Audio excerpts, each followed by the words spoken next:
So I think we're in a transitional year. Yeah. Only because real estate is so amazing right now. Mm-hmm. And you're seeing every company out there thinking, well, should I sell? Should we merge? Yep. Should we get acquired? Should we go public?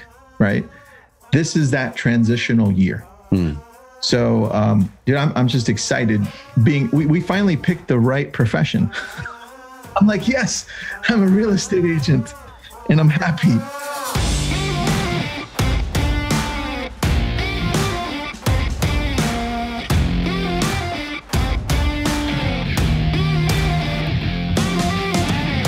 Helping hardworking real estate investors, agents, and entrepreneurs grow a better business, mindset, and future. This is the Carrot Cast podcast. Now here's your host, Trevor Mock. What's up, y'all? Welcome back to the Carrot Cast. I've got an awesome guest with me today. I'm going to introduce you guys to him. If you're in the real estate agent community, you guys probably already know who Tristan is or what Labcoat Agents is, and a brilliant tribe.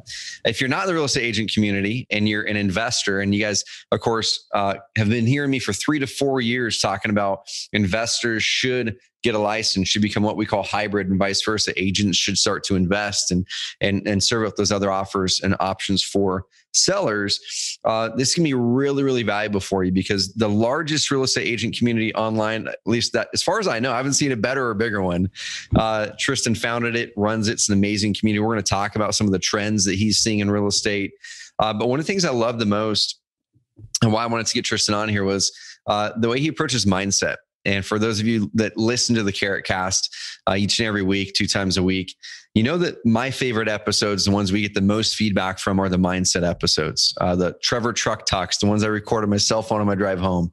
Dude. And so there's so many cool things that Tristan does to the community and through a brilliant tribe that I've taken notice on, that I'm like, man, I want to get him on here because the way he's leading, the way he's talking, the way he's elevating the community is something I want all investors, all agents to do for those around them. So I want to officially welcome you on to the Carrot Cast, Tristan. Welcome on, man.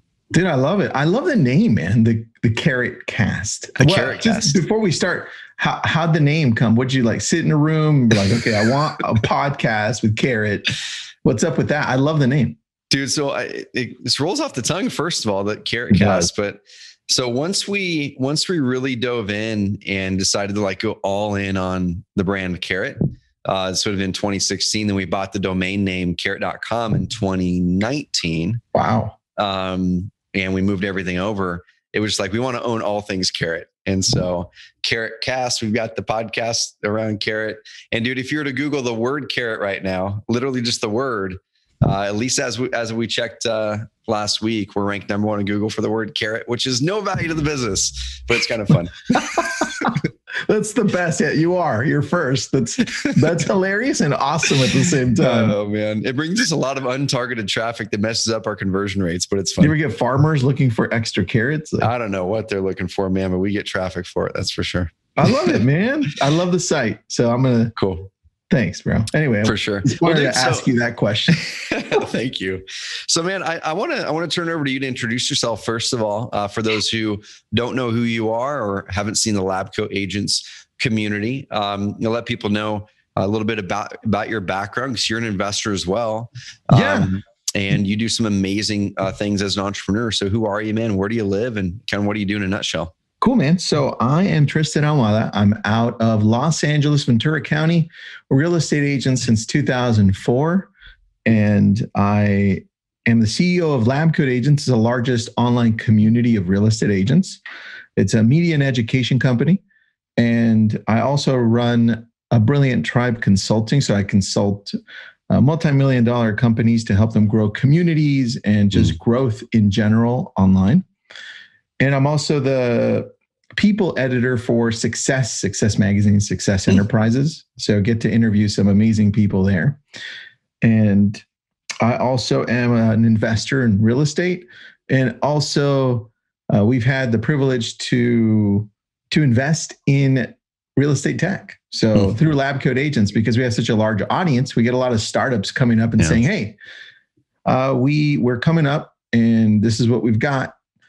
Check us out. And if we think they're a good fit, we invest in them, and then we showcase them to our audience. That's awesome, dude. So I've got a couple questions, and people are probably going to have these questions pop up as well. So here at Carrot, I've got hyper focus on this business, and I have my real estate investment businesses and some investments elsewhere. But Carrot really is the only business I work in the day to day. And so a lot of people might be wondering, how do you run your week, your average week, between the consulting, the real estate agent side, Labcoat agents, kind of what does your average week look like? And how do you split it up between the different entities, and how do you make that work? Dude, that is a great question. So as I was taking on different positions in different companies, as I was branching out from real estate, I started doing some research. And two of those people one of them was Elon Musk, because he runs Tesla and he runs SpaceX, right? Yep. And mine are not even close to making that much money, but I did research and he popped up. So Elon, and then the CEO of Twitter, his name is escaping me, but he also runs Square. And when I did research, deeper research into both of them, they split their days into, hey, one day is going to be specifically for this company, one day is for this one, and so forth, right? And in some cases, they split the days in half. Like the morning part is for this, and the evening or afternoon is for that. And so I took guidance there, and I started implementing that. But the real secret behind the success in what I do is hiring the right team and then really leaving them alone, right? Just making sure that the vision is in place and that we don't deviate from the vision. And that's how I run most of my teams. So real estate, I've got an amazing team. I've got an amazing director of ops. She's been my friend since she was 6 years old. So cool. I'm really big into relationships. Yeah. And then I've got a brilliant tribe. I hired him as a virtual assistant. He runs the whole operations. Yeah. I have to know what's going on. I'm like, dude, how did you do that? What did you do over here? Right. Yeah. Again, everybody comes to me on the side of relationships, right? Like Follow Up Boss, right? Follow Up Boss. Dan Corkle's a good friend of mine. So we've helped him build this community.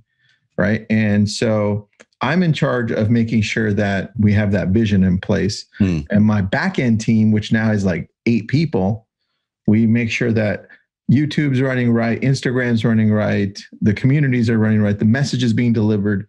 Then we crop everything up into pieces, blast them out, SEOs, or all that good stuff. So the team, and then you go to investing and everything else that we do. My wife's involved with me at a very high level. Oh, cool. So, she's like my advisor / boss. So that's been something that's awesome, because I throw ideas at her and she comes back and says, no, tweak this. And I'm like, that was brilliant. Right. So, I mean, dude, it was her idea to create a Facebook group for Labcoat agents. Really? Yeah. So I was like, that's a stupid idea. No, I want to create a blog. And so she was right. Dude, so let me dive into the Facebook group thing really fast, because this is one thing at Carrot that we're looking at doing. And I want to relate this to our audience, which is mainly going to be investors and agents, here in a bit on how they can leverage community. But at Carrot, literally right now, we're talking about that discussion, because we've been in business for 7 years now, 7+ years. And we haven't taken that step to build the official community, where people can engage with each other. And we have a great community, almost 8,000 active customers, and tons of people who work with us. But we haven't taken the next step to bring them together, because we can't decide Facebook group or build it in-house into like a software that's integrated in our stuff. If you were to make a call, like how would someone choose Facebook group versus building in your own software? I'm going to tell you a story. That's a great question, by the way. And we get approached by companies like that often, right? But our price isn't cheap either, right? Because it's me that's going in and actually going in and doing this stuff. So Glenn Sanford, EXP, he created EXP. So he and I are friends for a while now. And I'm KW, by the way. Cool. So it's not an EXP pitch, by the way. It's not.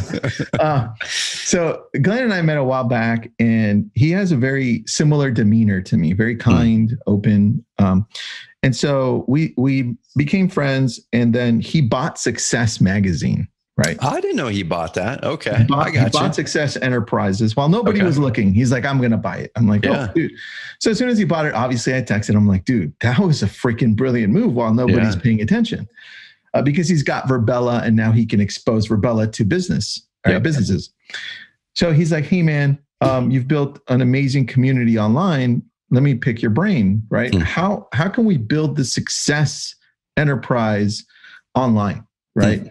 And I'm like, dude, that's a great question, because right now as Labcoats, over the last year and a half, we've interviewed a few different companies to possibly take it off of Facebook, our community, and we've broken it down to Mighty Network, right? And another company called Disciple, right? Okay. And so I tell him that. He goes, that's funny. I just talked to Mighty Network and I talked to Disciple. I go, oh, dude, well, which one did you decide on? He's like, well, we're probably going to go with Mighty Network. I'm like, why? So we talk further, and I'm like, this is interesting, right? So I go, that's funny, because I decided on Mighty Network as well, right? We're creating now a community, a paid community, very, very low entry level fee, right? Paid community. But just to get the noise off, because when you go inside of our Facebook community, it's a huge group. Yeah. 140,000, you're going to lose that post that you were looking at, or it may not even get any attention. Yep. So we're creating this side community that's an app, right? App-based, Android, iPhone, iPad, and website to do that. So Glenn said, I'm going Mighty Network, help me build it. So now they've hired me to help them with that whole thing. So cool. I'm helping them do that. But I also look at the stats, and I don't know if you saw recent stats that came out, and I'm trying to remember who by, but January 27th, I'm trying to remember the website. Stats came out for the most visited websites in the world. Google at 92 billion monthly visitors, YouTube at 34 billion monthly visitors, and Facebook at 24, I think 24 billion monthly visitors, right? And then right after that, you've got like Twitter at 6. Crazy, Twitter was up there. Wikipedia, and then Instagram at 6 too. And I was like, Facebook's still up there, right? And everybody's talking about how everybody's leaving Facebook, right? But you look at what they're doing, and I mean, you really look at what they're doing, and you pay attention to the back end of what they're creating. And I lead the Facebook advisory board for real estate for the nation. So I get to talk to them often, right? So I get to see a lot of stuff on the back end. Now you look at what they're really doing though, and it looks like they're creating the future of what browsing will look like. So everybody's focused on Google, Safari, Chrome, right? Well, they've decided to say, hey guys, we're creating a virtual world, and we're going to start it with something called Horizon, right? Where you can pop up your Oculus goggles, right? And jump in and join the world, right? And then you can visit this store, you can visit here, you can visit with friends. So you think about that, and it's like, dude, that's like Ready Player One type of stuff. Dude, where that's crazy. Yeah. Now I'm going to be like, I'm going to visit the Apple store in my Oculus, right? And I can buy stuff, and now NFTs, right? I'm sure you've seen NFTs, like non-fungible tokens. It's like that makes a lot more sense now, right? Like you see my Stormtrooper helmet. Well, I may want to buy a virtual Stormtrooper helmet instead and hang it up in my virtual world. Yeah. So now you start thinking that way, and you're like, okay, well, Facebook's not going anywhere then, since they're way ahead, right? And they have the money to be way ahead so that people can eventually catch up. Right. And it's like, okay, wouldn't it be cool if we have these amazing communities online, right? So we're not letting go of our Facebook community, because I don't think it's going anywhere. It's only going to grow. But we do want to create a community that has less noise on an app. Gotcha. And I don't know if that answered your question, but that's what we're doing. No, dude, it did really good, because the way that we've been thinking about it as well, and this is how I think it can relate to agents, investors, other people listening to this as well, is you have the broader community for engagement, broader community for adding a lot of value to a lot of people. But then what I'll see happen oftentimes, you guys are doing it. My coach, Dan Martell, does it. Others do it as well, where they'll have the broad community, and then they've got the more narrowed down niche community, which is higher touch. It's going to be higher quality just because, like you said, the lower flow. And that's where you really go deep. And we've got some investors that are doing that as well in their markets. And I'm sure you've probably got examples of agents where they're building these groups that could be investment properties in Baltimore, as an example. And then people are in there posting their investment properties. Well, what do? They take the hot ones off and get them on their text list. And so it's a similar thing. Take them off the broad Facebook group, get them over here where we can build more relationship. Yeah, there's a lot of opportunity there with groups for real estate agents, for teams or brokerages, or even just single agents, where you can take your past clients in your sphere and offer them more in these groups. Or look, if you want to pay for somebody to create your own app, that's amazing branding right there. Yeah. Now, especially in this market, Trevor, where there's a lack of inventory, if you have a brokerage that can bring everybody's past clients and sphere together and showcase homes that are coming on the market before they hit the market, that's pretty powerful. And that's a big buy-in for a lot of those people that are in your database, right? Gotcha. Dude, that's awesome. Man, I could talk community stuff for a long time. I want to change topics with you a bit. So you've got the real estate brokerage, you've got the investment side of things. Kind of what are you seeing right now, Tristan? The market is hot as far as inventory is low, prices are going up a lot. What do you see both in your area and kind of at a macro level outside of your area? Do you see that trend continuing to happen? What do you see happen this time next year? For real estate in general, like the market ones? Yeah. Okay. Yeah. So what I see, so I look at it every morning. By the way, I pop up a whole bunch of websites and I dig in. What's your favorite? What's your go-to? Like if you had one or two? Dude, I still start with the Wall Street Journal. Yep. And I go to Housing Wire still. They do a pretty good job, right? And I don't know if you've heard of The Briefing. I like The Briefing only because they bring a little bit of tech into it. Gotcha. Right? Yep. And then sometimes I go to Inman, but I'm not very pleased all the time with what I find. The Real Deal is good, right? And then I just go to the New York Times. And then if I want to go really local, I live in LA, right? So I go to the LA Times sometimes on the real estate and market side. Cool. But that's typically where I go to. And then I always look to see how the possible government plans can affect us. Like with you have Biden doing the whole infrastructure deal, right? Yep. How that can possibly work for us. And I look at it and I'm like, okay, this could be a good thing, because you're going to have the housing and possibly home builders be affected in a positive way here with the tax credit and the refurbishment.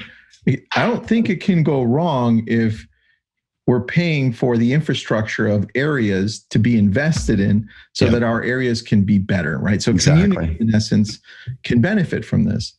And then I also look and say, well, this housing thing, if I was reading correctly, they also had a tax credit for refurbishment of low-income places. And that can definitely help out a lot, right? So that I see being a good thing. But long-term interest rates, I think the interest rates are going to remain pretty low. The economy, the government's still scared of the economy tanking because of the pandemic, right? Well, we're still not out of it, right? In some places, I'm hearing that my wife's in the health sector. So I'm hearing that there could be a second wave in some places, right? And there's a little bit of an uptick. So depending on the vaccination, depending on a few of the things, but interest rates are going to remain pretty steady. I mean, they're in the low threes now. I think they're going to probably stay in the threes. And the inventory, I mean, we're heading right into summer, right? Unless something freaky happens, then we're going to see probably an even more aggressive market. We're going to see more multiple offers. And as people get more comfortable with what's going on and saying, okay, you know what? More vaccinations. It looks like the pandemic is over towards the end of the year. Then you're going to finally see those other people that were holding on to their house and say, now I'm ready to go. Now I'm okay if people come into my house and show it. I'm willing to sell it now. Exactly. So a pretty even year, man. A consistency of what we're seeing now. And that's pretty exciting for real estate in general. Oh, big time, man. And with the foreclosures too, there's the foreclosure moratoriums that they keep on bumping back a little bit. Evictions got bumped back, I think, until September now. And so there's a lot of dynamics where there's kind of unnatural forces propping some stuff up here and there. And it's going to be interesting seeing how it shakes out. But I'm with you on those counts that you mentioned as well. And there's one other thing too that's really interesting. So there's lack of inventory, of course, has been something a lot of agents, Labcoat agents, discussions, tons of them in there. There's been some really cool creative discussions where some of the savvy ones are getting really creative and finding ways to pull listings out. But what would you give? What advice would you give an agent who's listening to this where they're going, man, I'm struggling to find the listings? What could they do to find some great listings right now, or turn? That's a real struggle, man. It's 100%. So what I would do is I did a whole video on that on YouTube. I blasted it out in Labcoats. We'll link it up in the show notes. But a few things that we can do, the first things that come to mind, only because we're doing it and it's working, are for rent by owners. A lot of people, specifically in California, right? We have this whole problem with eviction, right? And the landlords don't necessarily want to hold on to these properties. And so what we're doing is we call them Furbos. I don't know if you're old enough to remember Furbies. Do you remember Furbies? I don't remember that one, no. There's the doll. Critters. I guess. Yeah. I thought it was some other acronym, and I don't want to be the silly guy saying, I know what a Furby is. I always remember Furbies with Furbos. So there you go. Gotcha. For rent by owners. Yeah, for sure. So we hit those up, and we find that a lot of people don't want to continue renting, the landlords. They don't want to continue having these properties. So we help them sell. That's working really well. Cool. Also, obviously, for sale by owners are working incredibly well right now. But we are having to take a cut because they're not stupid either, right?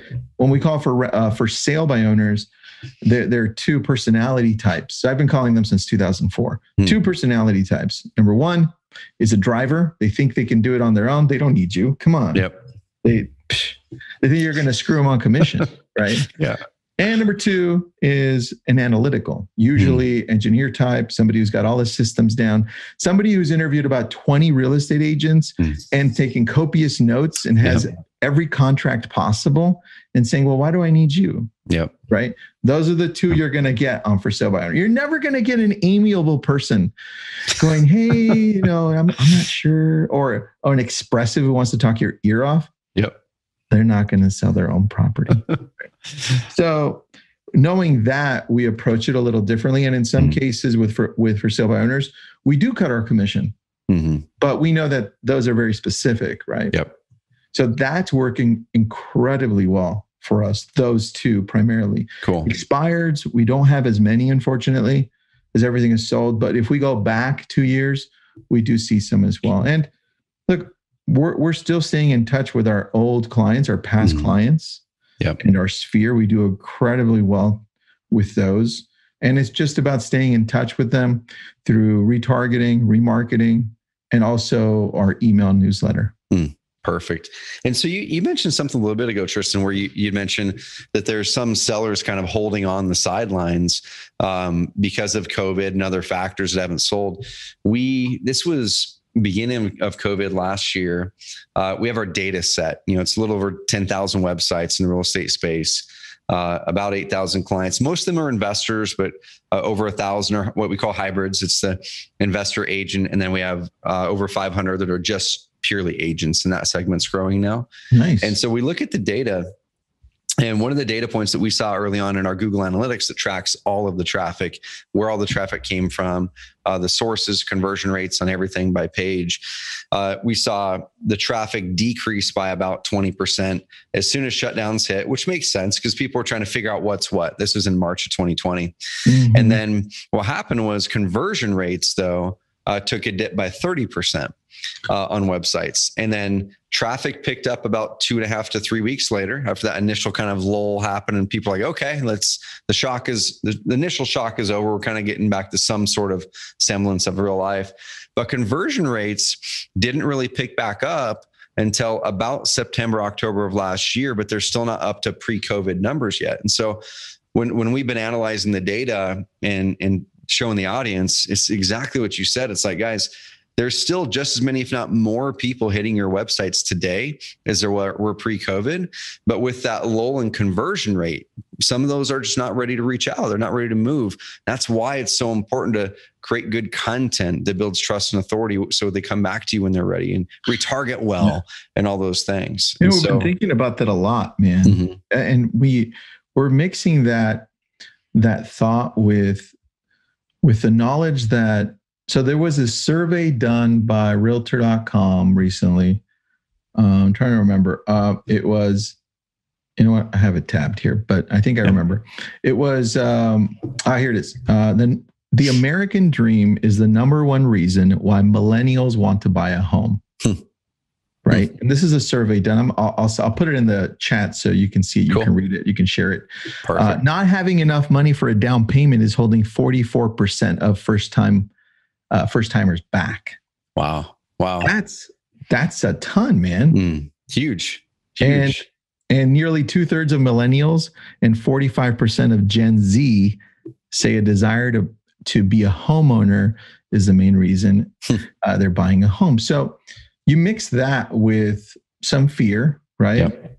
And you mix it up with the knowledge that most of these people, right, especially with the stats I gave you at the beginning with the most visited websites in the world, most of these people are going to these sites, these social sites to get their information, right? Yep. That's a beautiful combination for me. Oh, big time. Because now there's a friend of mine, his name is Ken Posick. So you can check out his YouTube channel. He does such an amazing job. And he doesn't have like 1 million followers, of 10,000, okay? 10,000 subscribers, Orlando, Disney. And he holds this live show that he does, and he digs into the communities. He has about 200 to 300 people watching live. Yep. And this year, he's already closed this year, and it's just him and maybe 2 people. He's at 46 million in volume. Sheesh. And cool. And almost half of it is coming from YouTube, from that channel. Dude. So that goes back to community right there, right? Even though they might not be engaging in a forum together, they're building community, especially in COVID, where a lot of people are kind of still hesitant to head out there and be in physical community with people. And they see him going out there and putting out videos. And dude, that right there is what it's about. You're building authority, but in that case, consistently over time, build community. And that's such a good case study because it turned into real revenue in that case. That's huge. Dude, totally. And he's not even from Orlando. He showed up in Orlando 3 years ago. Oh, really? That's cool. Even better, right? From Detroit. Yeah, that is cool. So, dude, what do you think? What do you think is kind of, I don't know. I hate to even ask this question because every time anything happens in any market, people say like, oh, it's the end of this or things are going to change. Things are always changing. But what do you feel the future of real estate is going to be as it relates to the real estate agent? Is that industry going to change a lot 10 years from now with iBuyers coming in? Kind of how do you see that? It definitely is. I mean, I think you have to pay attention to a few companies.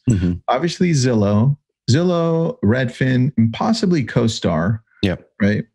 You see how they're attempting to change the space. They're attempting to make the agent less central to the deal and putting themselves as the company first, as the most important piece, right? Yep. Which is the opposite of what most brokerages want to do, right? Yep. And so you pay attention to those 3, and then you pay attention to the 3 that I think are moving the needle, which are Compass Went Public, right? Crazy. And EXP and Keller Williams. And you think Keller Williams, why? Well, look at the last, and I don't know when this goes live, but look at what they announced last year, which is hey, everybody, we created this company called KWX, and everything Keller Williams owned is going under it. Yeah. And now Gary's going to be the chairman of KWX. Okay. Yeah. And by the way, we have a new CEO and new CTO. Mm-hmm. And then this week they just announced all these new hires coming in from a whole different world, right? And I'm like, dude, that sounds like they're going public. Yeah, they're positioning for that. Yeah. It sounds like they're going public. And with Compass being valued at $7 billion, right? That's what their value is now. Mm-hmm. That's what they went public with. So, I mean, you multiply that by a company that's actually making money, because last year Compass was negative 270 million, right? Yep.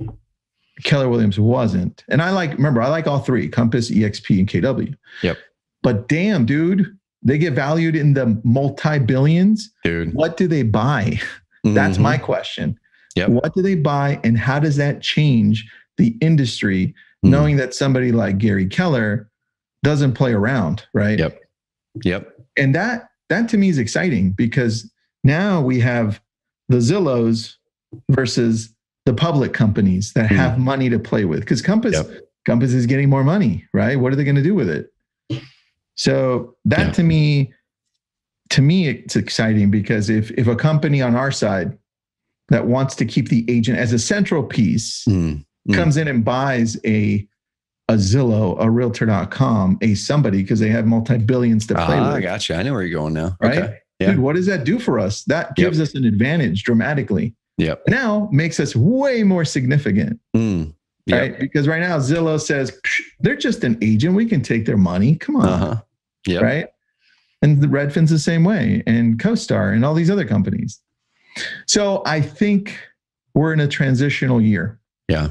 Only because real estate is so amazing right now. And you're seeing every company out there thinking, well, should I sell? Should we merge? Should we get acquired? Should we go public? Right? This is that transitional year. So, dude, I'm just excited. We finally picked the right profession. I'm like, yes, I'm a real estate agent, and I'm happy. Man, it's such a cool time right now to be in real estate, and there is a lot of there's a lot of that kind of fear at the. I'm not even going to say at the fringes. There's fear for the individual agent who doesn't see that vision, right? They see the vision as, I need houses to list or to buy, and my offers aren't getting accepted, or there's not inventory, or they'll see the move that Zillow made to become a brokerage or to buy this company or that company as impacting them. And that's one thing I want to kind of make a transition of mindset now. So that's one thing that I love that you do inside of Labcoat Agents. And we don't know each other. We pop some messages back on Facebook, and I admire what you guys do. But every single time I see you post something in there, it's to elevate the mindset of the community. And that's what I would love to have happen more and more for real estate agents, for real estate investors. My favorite core value of our company on the wall is be a beacon of positivity and possibility. It's what I've got on my darn wrist right now, this little orange strap and all that stuff. And so I notice those things when people do that, because it lifts people up. So for you, Tristan, what do you see? You work with Fortune 500 companies at one end of the spectrum, then the individual agent through Labcoat Agents community at the other end of the spectrum. What do you see are the biggest mindset shifts that the individual or small broker agent needs to make going into this season of change?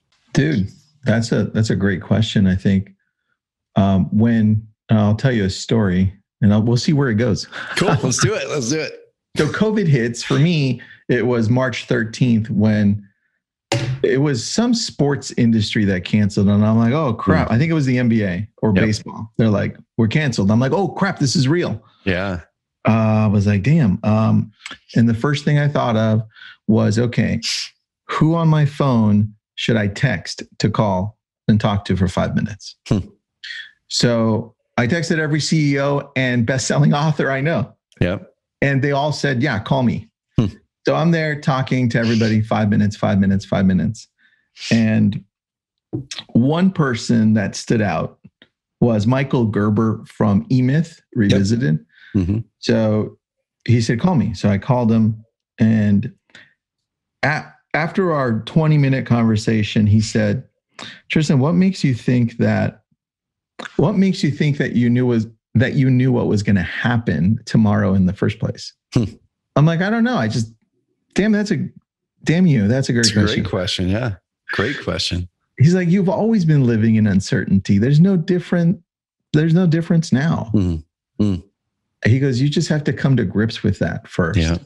I'm like, dude, that's why you've sold millions of books. That is good, man. It's an instant perspective change, right? Because I think it's more in people's face today, because you're seeing the headlines and you're seeing people freak out about it. And we let that influence us from the outside. And dude, that's so good. So guys and gals, I want to reverse that back and have you guys kind of soak back in what Tristan said, that even though there is a lot of change, and I think this change is actually going to be the biggest opportunity in many of your lives, or it could be the opportunity that was missed or ignored or avoided. But at the end of the day, whether this change is happening or not, like Tristan said, we don't have the certainty of what's going to happen tomorrow anyway. And so, dude, that does give comfort, I feel, because either way, you've got to be on your toes. And I think that the other thing is, as I kept on talking to these amazing people, and like the people I talk to aren't just successful financially. Okay. They're successful. Yeah. They're successful people that run families, like at a completely different level. People that are physically at a completely different level that I'm not. Right. I'm getting there. Okay. I'm getting there. Yeah. You look good, man. You look getting there. But just all different types of success. Right. And the one thing that was super clear is that they're always living in a place that they don't know what's truly going to happen next because they're the ones setting the standard. Oh, I gotcha. And I was like, damn, man, that's pretty powerful, because they've gotten so comfortable at living in a place of uncertainty consistently. Yep. That they're okay with that feeling, right? Because they're consistently pushing themselves. And I was like, I need to embrace that more. So if I could give a message to, regardless of what business you're in, investors, real estate agents, solopreneurs, entrepreneurs, you've got to do a lot more that makes you feel uncomfortable on a daily basis. Yeah. Right.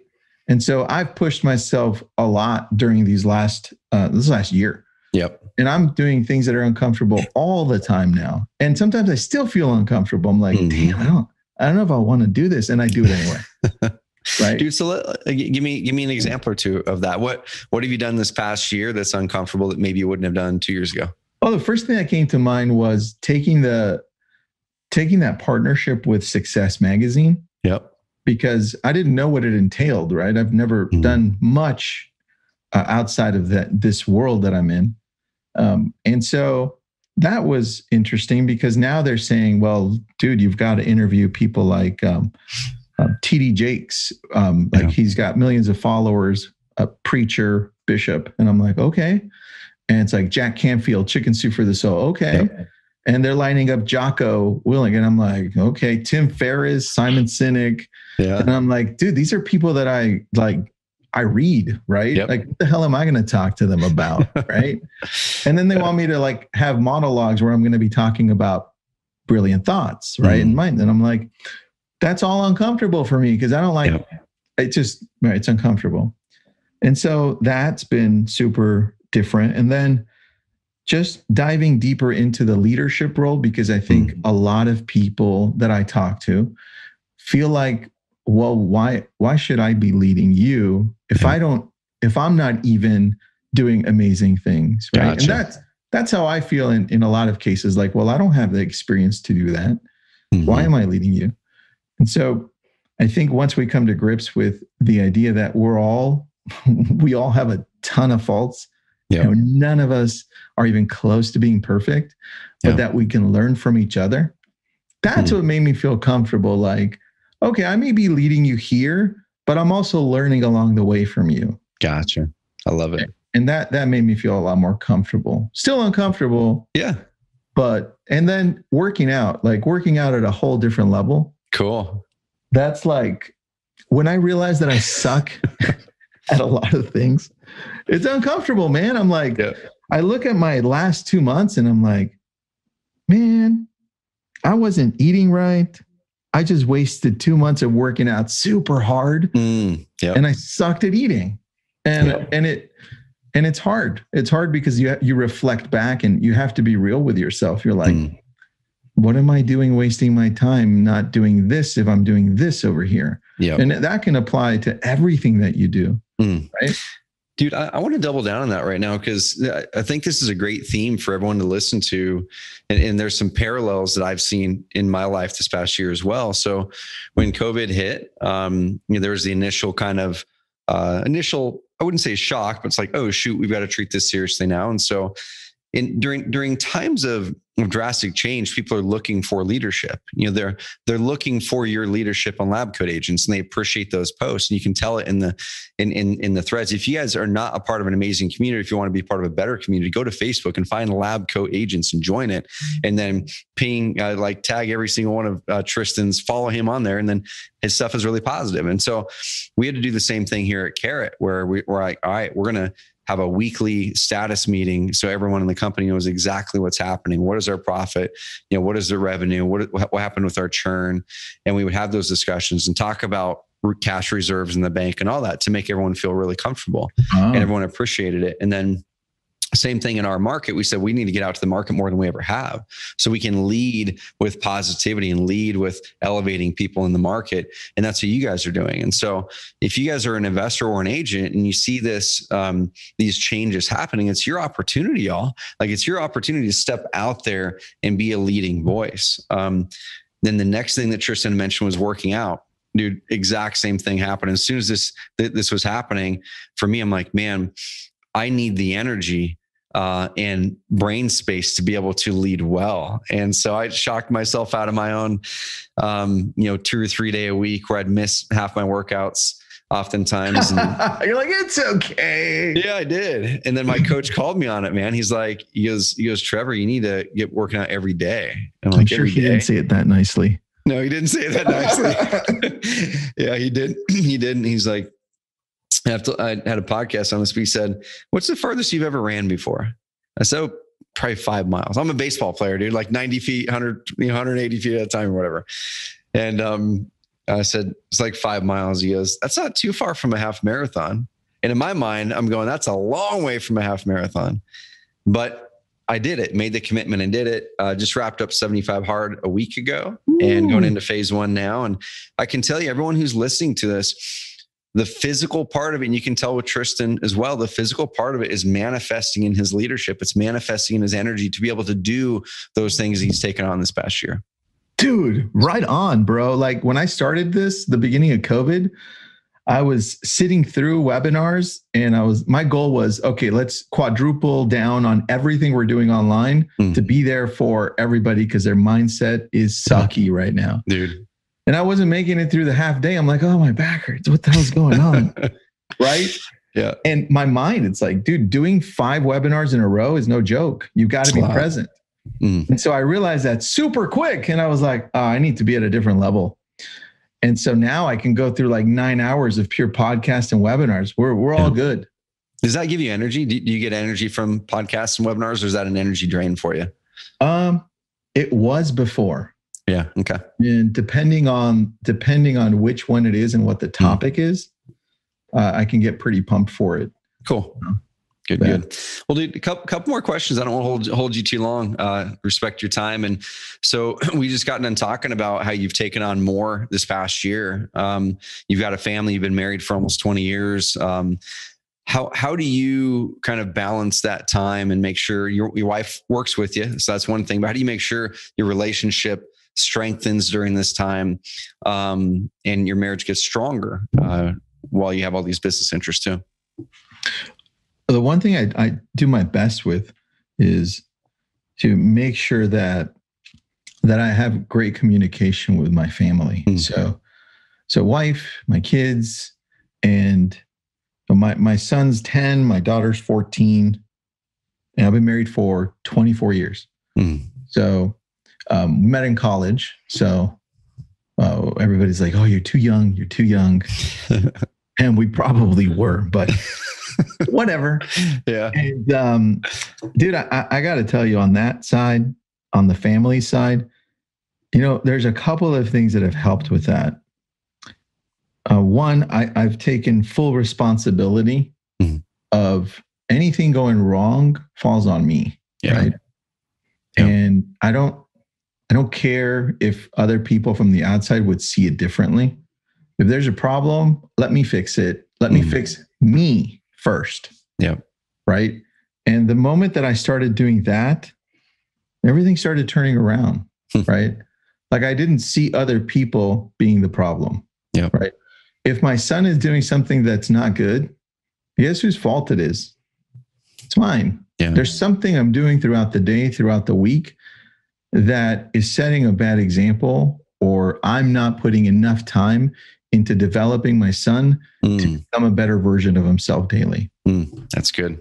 And it's the same with my wife, right? We're a team and we feed off of each other's energy. So there's a couple of things I do in the morning that have helped a lot. One of them is the visualization part.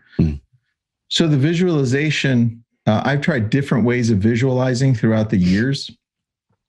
And I finally settled on one that fit me.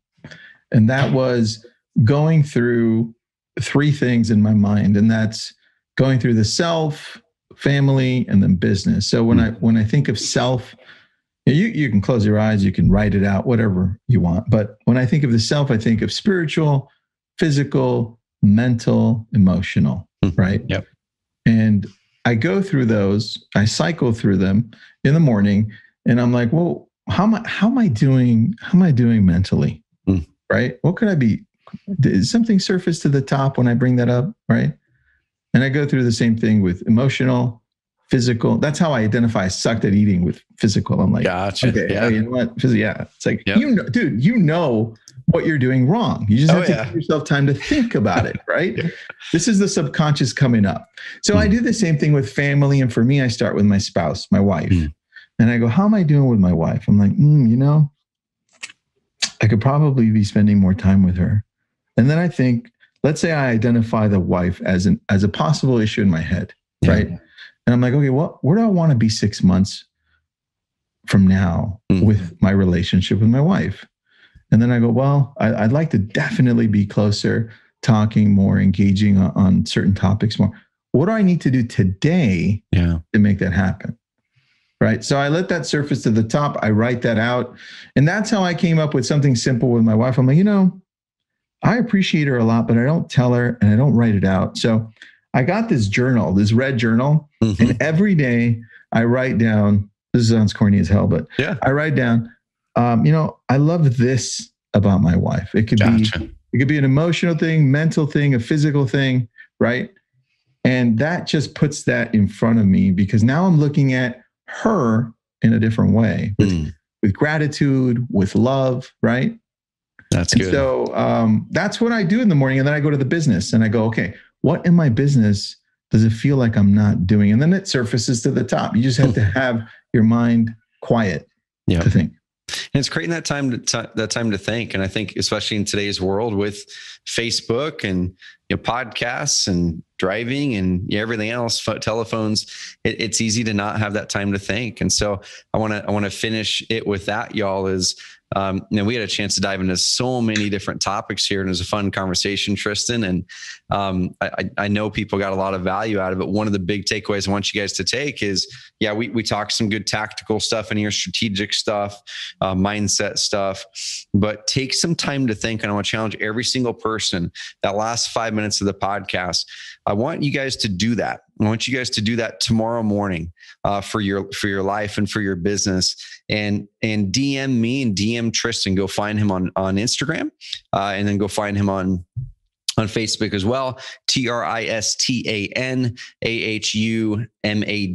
That's AHUMADA. Go find him over there, guys. And if you did it, and if you saw a difference in your life or in your mindset, just DM him that with no expectation for a return reply. Just like do it because you want to show that love towards him. And guys, keep doing that as well. So Tristan, I appreciate you, man. Appreciate the energy. Appreciate the value you bring. Where can people follow you? Where can people find you and learn more?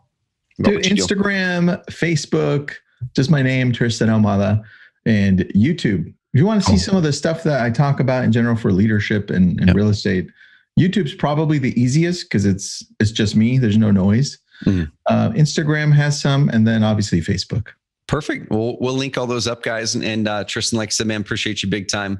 Thank you for your leadership with Labcoat agents as an agent yourself on the investment side. And now I'm going to look out for you on some of the Success Magazine stuff. I used to be a subscriber years ago, but maybe I need to re-up that subscription. Dude, it's time, man. It's time. I need to. Awesome. Well, guys, I hope you guys enjoyed it. Like, subscribe, and give this episode a rating. And Tristan, have an amazing week, man. And everyone, you guys and gals, do the same. Thank you.